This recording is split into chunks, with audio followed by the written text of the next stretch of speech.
What's up, guys? We are back. Fitness Profit Multiplier, Anthony and Jimmy. Today, we're going to be discussing Jimmy's favorite topic, and for good reason. I make fun of him that I say it's his favorite topic, but for good reason, this is his favorite topic because this team, well, the whole purpose of today is the power of the right team. You obviously know that if you click the link and you're listening to it, but Jimmy's favorite thing is to talk about his team and his staff, and rightfully so, because Jimmy's team and staff, when done correctly, which are the things we're going to talk about, give him more profit, more freedom in his life, and allows him to do the things that he truly wants to do. But before we get on and talk about Jimmy's favorite topic, which is the team, I want to let you guys know that we are working with a handful of new clients. We can only take on a few of you. We're going to be working with you guys one-on-one to help you grow your business to 7 figures and beyond so you can have more freedom and more profit in your life. Just click that link below. Book your call because I promise you those spots are going to go fast. Jimmy, the right team. Let's talk about it, man.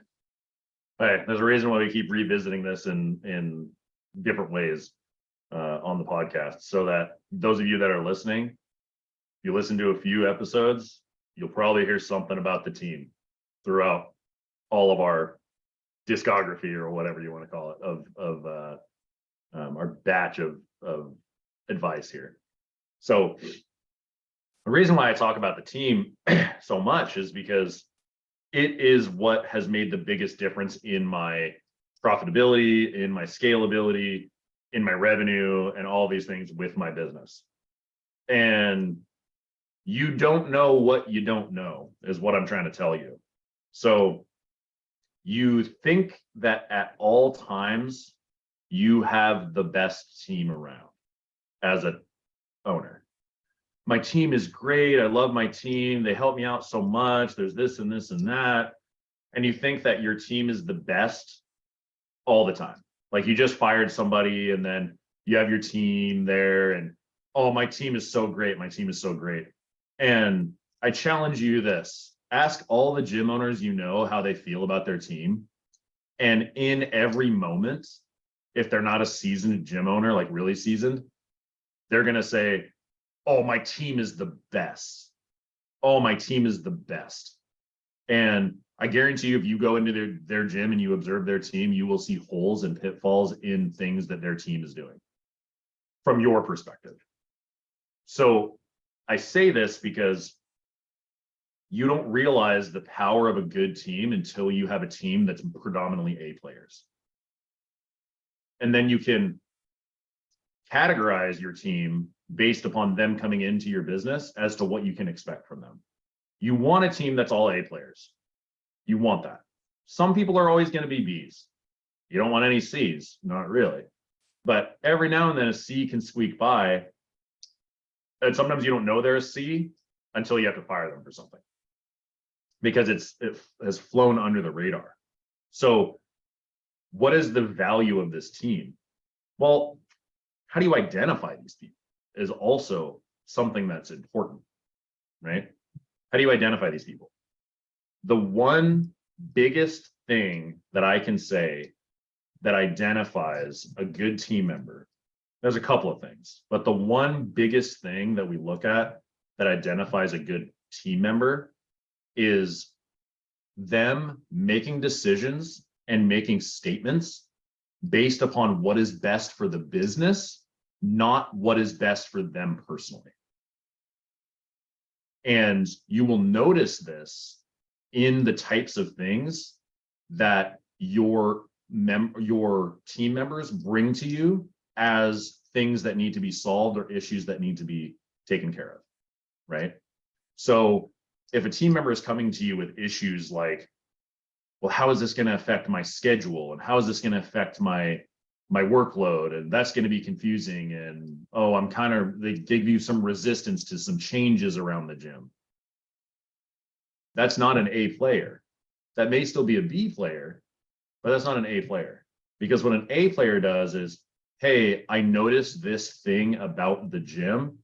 How do we make this better?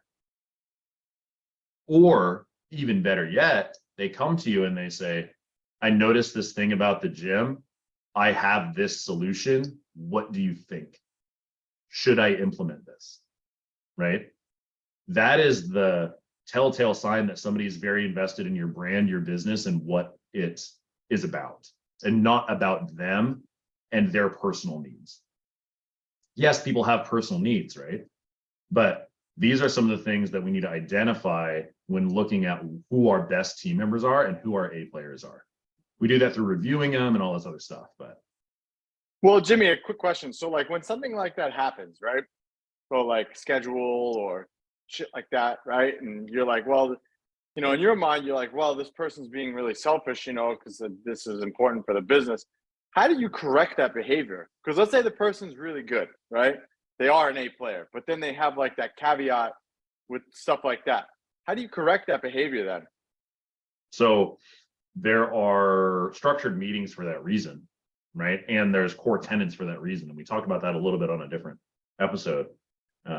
We look at our core tenets and we can talk to that individual about how that doesn't really align with the core tenant value that we have at the facility, right?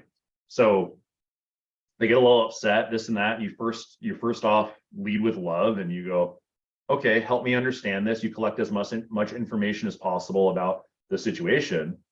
And you go, well, Jenny, what is best for the business right now? And well, this, that, and the other thing. And you go, Jenny, just so you know, every decision that I make is in regards to what's best for the business.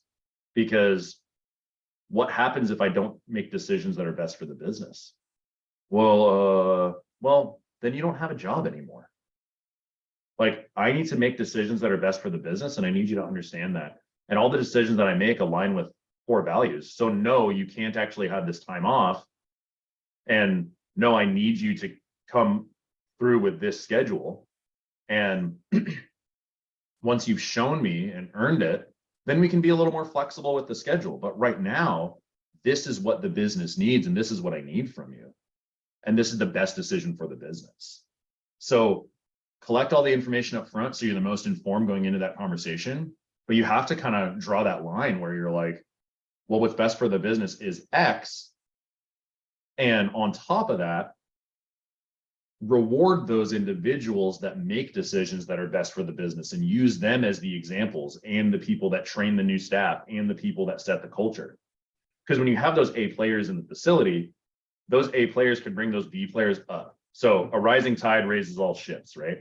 So if we can raise the tide by getting those A players to be our examples, it ends up making the business flow a lot better and people jump to, kind of a thing. So that's generally how I would handle something like that. But great teams. And I guess like for somebody listening to this, how do you know if you have an A player? I mean, I'm sure we can kind of figure out what an A player is, but how could you tell the difference between a C player and a B player? Because all these, I think one of the major things, and we said it earlier on, is having the right team is really important. These are your frontline workers. They deal with the clients. And if you have an A type player, that's what they're going to give your clients, an A type of experience. So how do you move somebody up? I mean, I know you mentioned, rising tides, but you had mentioned it on other episodes where you kind of invest in your staff on a daily basis. What does that look like? Yeah. So that's kind of a two-parter, but when we look at it, let's talk about how you identify them a little bit more deeply and then how you bring people up. So how you identify them a little more briefly, as I kind of mentioned a little bit earlier, you're going to identify A players by the ways that they bring problems to you. Predominantly, the ways they bring problems to you.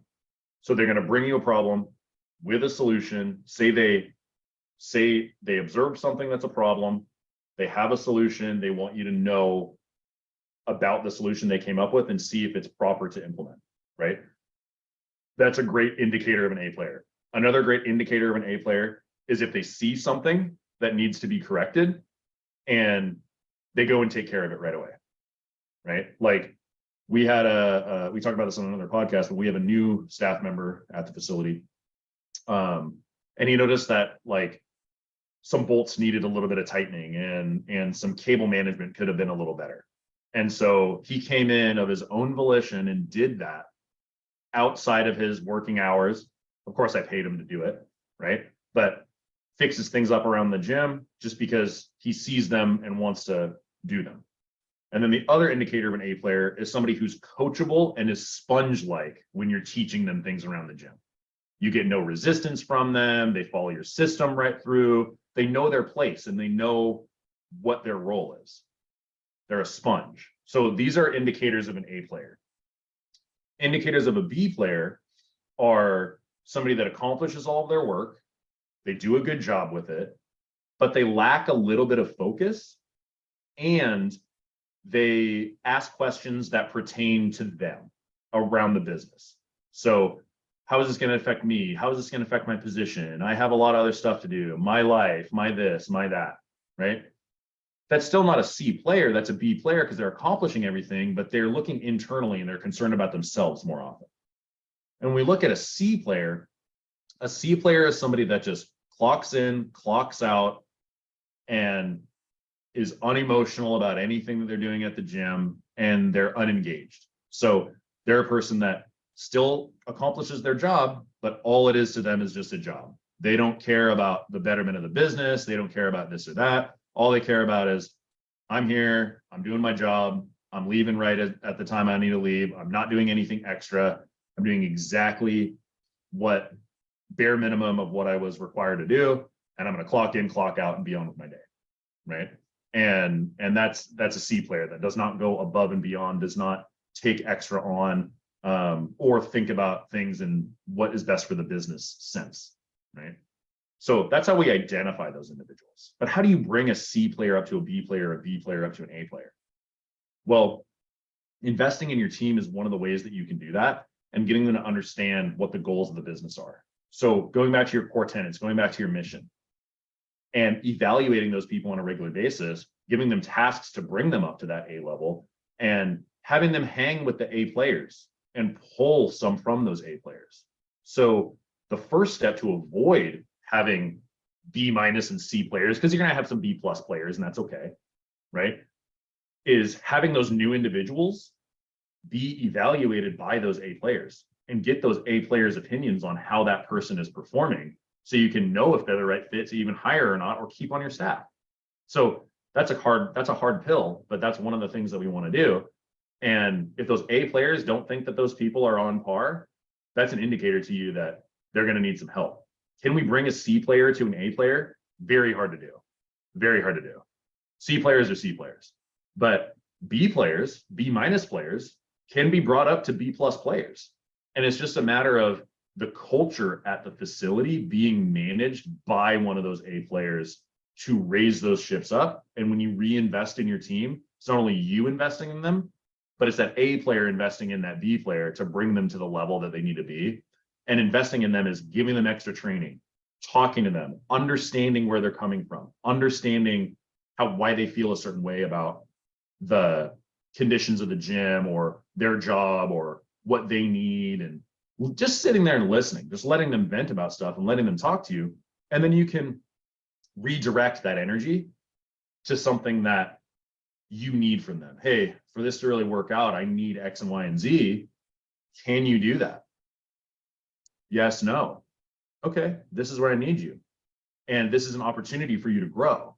And showing them that there's these opportunities for them to grow by taking on extra study time or taking on extra things, or giving them quarterly goals to achieve. And if they achieve those quarterly goals, then they're moving up the ladder. And those quarterly goals have to do with some of the deficits that you see in their performance that make them B players in terms of their attitude about things and their way of going about it. So I hope that kind of answers the question. It's a little vague, but that's why we have this whole program, so that we can actually get on a call with you guys and talk to you about how to strategize around these specific things that you see with individuals in your facility, individual staff members. Yeah, and as you guys can see, Jimmy's really passionate about this. So guys, I want you to click that link below, join our Facebook group, and you can ask Jimmy any question you want about leadership and growing the right team, because Jimmy's really good at it. He really is good at it. He has a good way of talking to people and leading his team. And this is what ultimately allowed him to have multiple facilities at a 7-figure run rate. So that's that, guys. Until the next time, Anthony and Jimmy, Fitness Profit Multiplier, we are out.